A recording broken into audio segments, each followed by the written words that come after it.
جان اور جیسے صحابہ کرام نے محنت فرمائی، نکل گئے اللہ کے راستے میں، محنت کی، جان اور مال اور اوقات کی قربانی دی، کہاں کہاں گئے آج ہم سوچ بھی نہیں سکتے۔ مولانا احسان صاحب کی جماعت گئی چین 84 کے اندر، اور فرمانے لگے کہ وہاں کینٹون کے اندر مسجد ہمیں نظر ملی، اور اس وقت 84 میں 5000 مسلمان خاندانوں آباد تھے وہاں پر اس مسجد کے اطراف میں۔ کیسے؟ کہا ایک صحابی کی یہاں قبر ہے، پہنچ گئے، صحابی کی قبر بھی وہی ہے، اور کہا میں واپس آیا۔ مولانا احسان صاحب فرمانے لگے تحقیق کی یہ کون سے صحابی ہیں؟ پتا چلا یہ وہ صحابی ہیں جو حضور کی زندگی میں ہی نکل گئے، سمندر کے راستے سے چین پہنچ گئے، محنت کی، اور پھر خیال ہوا اب واپس مدینے جا کے حضور سے ملاقات کریں۔ راستے میں ایک بندرگاہ، وہاں اطلاع ملی کہ حضور تو دنیا سے پردہ فرما گئے۔ خیال آیا کہ اب واپس جا کے کیا کرنا ہے، لوٹے چین کے اندر، پھر گئے، پھر محنت کی، اور وہیں ان کی قبر بنی۔ اور 84 میں وہ مسجد جو بنائی تھی ترکوں نے دوبارہ نئے سرے سے بنائی۔ فرمانے لگے اس وقت 5000 مسلمان گھرانے پھر بھی آباد تھے، محنت کی۔ یہ امت صرف اپنے لیے نہیں آئی ہے، یہ امت اوروں کے لیے بھی ہے۔ اخرجت للناس، انسانیت، انسانوں کی طرف بھیجا گیا ہے ہمیں، انہیں اللہ کی طرف بلانا ہے، انہیں بتانا ہے دنیا کا مقصد کیا ہے، دنیا میں کیوں آئے ہیں، یہ دنیاوی زندگی کس کے لیے ملی ہے، یہ کون ہے جو بتائے گا۔ اب حضور صلی اللہ علیہ وسلم کے بعد کوئی نیا نبی آنے والا نہیں ہے، ساری ذمہ داری اس امت کی ہے، امت کے ایک ایک فرد کے لیے، کوئی ہو، مرد ہو یا عورت ہو، بوڑھا ہو یا جوان ہو، عالم ہو یا غیر عالم ہو، سب کے ذمہ یہ بات ہے کہ اس دین کو ساری دنیا کے اندر عام کرنا ہے۔ اگر ایک آیت بھی آتی ہے اس کو بھی دوسروں تک پہنچانا ہے، یہ ہماری ذمہ داری، ہمارا کام ہے۔ اللہ نے ہمارے لیے جو قرآن پاک میں لفظ استعمال کیا اس امت کے لیے، امت کے فرد کے لیے، هو اجتباکم، اللہ نے ہمارا چناؤ کیا ہے تمام انسانوں میں سے تاکہ ہم حضور صلی اللہ علیہ وسلم کے امتی بنیں، اور اس کام کے لیے، اس مقصد کے لیے یہ بہترین امت ہے۔ آئی تو سب سے آخر میں ہے، سب سے پہلے جنت میں جائے گی، حشر کے میدان میں یہ امت چلے گی، سابقہ امتیں اس امت کو دیکھ کر پوچھیں گی یہ کون لوگ ہیں، ان کو بتایا جائے گا یہ حضور صلی اللہ علیہ وسلم کے امتی ہیں۔ حیران ہو کر کہیں گے ان کے چہروں کا نور بمثل انبیاء علیہ السلام کے چہرے کے نور کے ہے۔ کیوں؟ یہ وہ کام کرتی ہے، لیکن اس امت سے کوتاہی ہو گئی، غفلت ہو گئی، بہت بڑی غفلت ہو گئی۔ جو کام ہمارے ذمہ لگا تھا ہم اس کو بھول گئے۔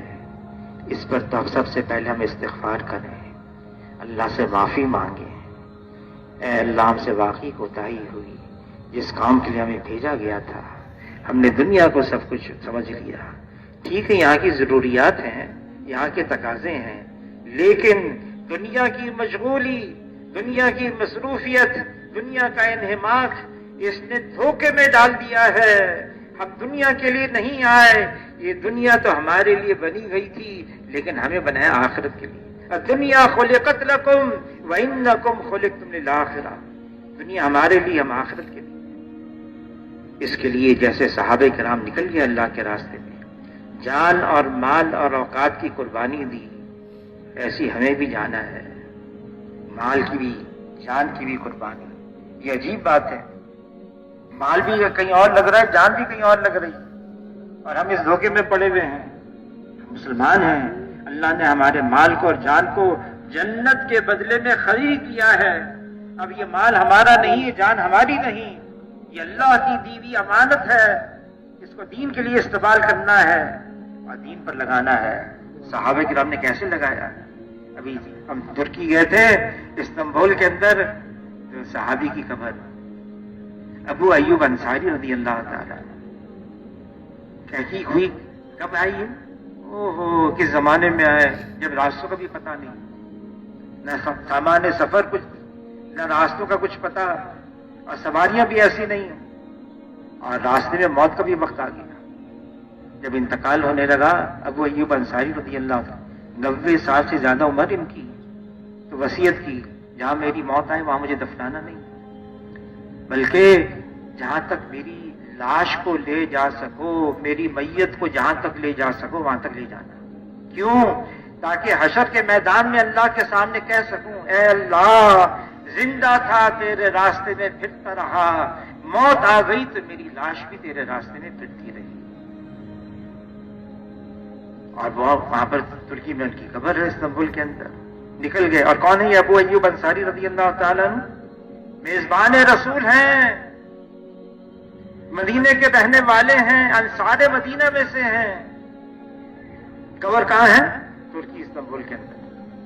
بلال رضی اللہ تعالیٰ عنہ مسجد نبوی کے مؤذن ہیں، سفر حضر کے ساتھی ہیں۔ قبر کہاں ہے؟ دمشق کے اندر ہے۔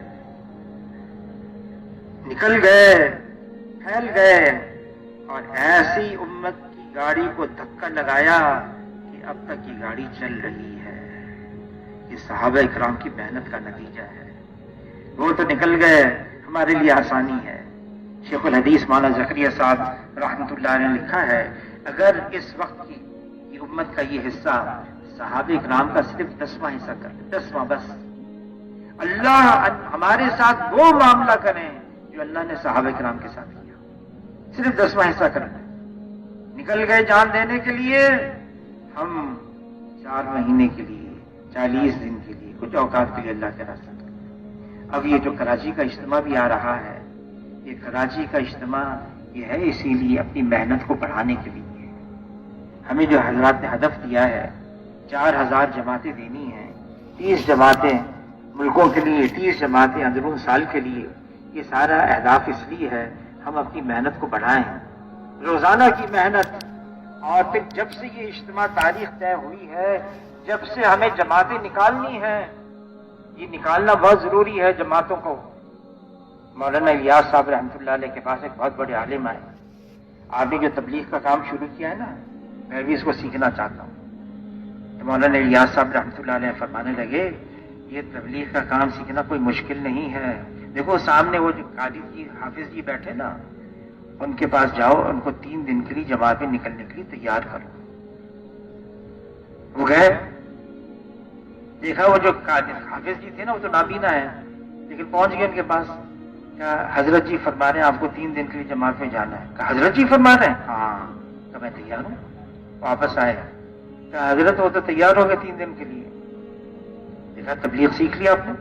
مولانا الیاس صاحب فرمانے تم نے تبلیغ سیکھ لی، نکال تم نے تیار کر لیا جماعت میں نکلنے کے لیے۔ لیکن وہ صاحب فرمانے لگے ایک بات سمجھ میں نہیں آئی، وہ تو نابینا ہے، جب نکلیں گے انسان ہے، ظاہر ضروریات ہیں، مسجد میں آنا، وضو کرنا، استنجا کرنا، سونا، کھانا، یہ کیا کریں گے، کیسے کریں گے؟ یہ تو ٹھوکریں کھائیں گے۔ مولانا الیاس صاحب رحمۃ اللہ فرمانے میں یہی چاہتا ہوں کہ اللہ کے راستے میں نکلے اور ٹھوکریں کھائے۔ جب اللہ کے راستے میں نکل کر ٹھوکریں کھائے گا، اللہ کو رحم اور پیار آئے گا، پھر اللہ ہدایت کے فیصلے فرمائیں گے۔ ہدایت تو صرف اللہ کے ہاتھ میں ہے۔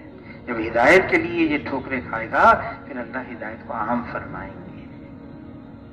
یہ کام ایسا ہے، مشقت، مجاہدہ، محنت، قربانی، حالات سازگار ہوں یا نہ ہوں، انفروا خفافا وثقالا، نکلو اللہ کے راستے میں، خواہ ہلکے ہو یا بوجھل ہو۔ یہ کام ہے اور یہ امت کے ذمے ہے، ہمیں نکلنا ہے اللہ کے راستے میں اور اللہ کی رحمت کو